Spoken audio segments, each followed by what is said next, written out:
Well, we've been told that the rather torturous process for the Liberal Party and the Coalition to come up with a climate policy will be settled next Sunday after Liberal and Coalition party room meetings on Wednesday.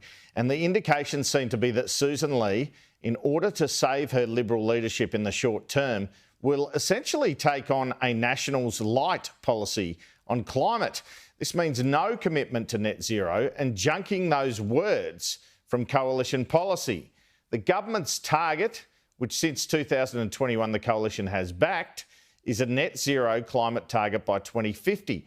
That target is definitely going in the coalition platform if the smoke signals are any guide. But those in the right of the Liberal Party want even more. They want the term net zero and a commitment to carbon neutrality junked altogether. But moderates will push for a commitment to the Paris Agreement, which has Australia signing up to achieving net zero in the second half of the century. From the right's point of view, the likes of Angus Taylor and Andrew Hastie, who are leadership contenders, want no mention of net zero in the policy, as they believe it as synonymous with higher energy prices and a controversial renewables rollout. The key focus of the coalition position will be on energy prices, but what will they come up with on climate, and how will that play for them in inner city seats they need to win? Many of the moderates think it won't play well. It's likely the Liberal Party will agree to go with the Nationals' policy of emissions reductions at the pace of the rest of the world. Well, what does it really matter? Net zero by 2050 or net zero by 2075 or indeed 2100? It's now the year 2025. What net zero and the climate policy debate has become to a large extent is a proxy for leadership stirrings in the Liberal Party, and it has been that way since Tony Abbott ascended to the leadership in 2009.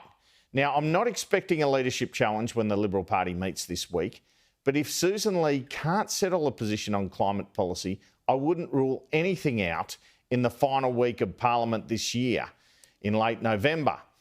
Having said that, there's no appetite for a leadership challenge this calendar year for the main contenders. I mentioned them before, Angus Taylor or Andrew Hastie. They don't want to be seen as dragging down a female leader after 6 months. And also a problem could be, by the end of the year, a report from the federal executive of the Liberal Party on the disastrous 2025 campaign will be delivered, authored by Prue Goward and Nick Minchin. And the tip is, while there will be some criticism of Peter Dutton and policy development, Angus Taylor could cop it here too, and even Sussan Ley. They were both in the budget lockup agreeing with Peter Dutton not to support Labor's tax cuts, while the only voice in that leadership group saying otherwise was Jane Hume, Sky News understands. There is one other element to a Liberal leadership race which people are talking about in Canberra. Will former Treasurer Josh Frydenberg run for Kooyong again at the next election? With the Coalition's current news poll rating at 24%, heading towards minor party status, Sussan Ley's style of leadership has come under the spotlight. It's said that in meetings, rather than set out a view and hear the opinion of colleagues and then decide whether to keep that view, Ley's consultative style is to simply open up the room, whether it be shadow cabinet or leadership, and let everyone have a say first. And that doesn't sound like leadership. Sometimes when you're a leader under pressure, seemingly small things can become magnified. And in recent weeks, there was Ms Ley's controversial call on Anthony Albanese wearing a Joy Division T-shirt.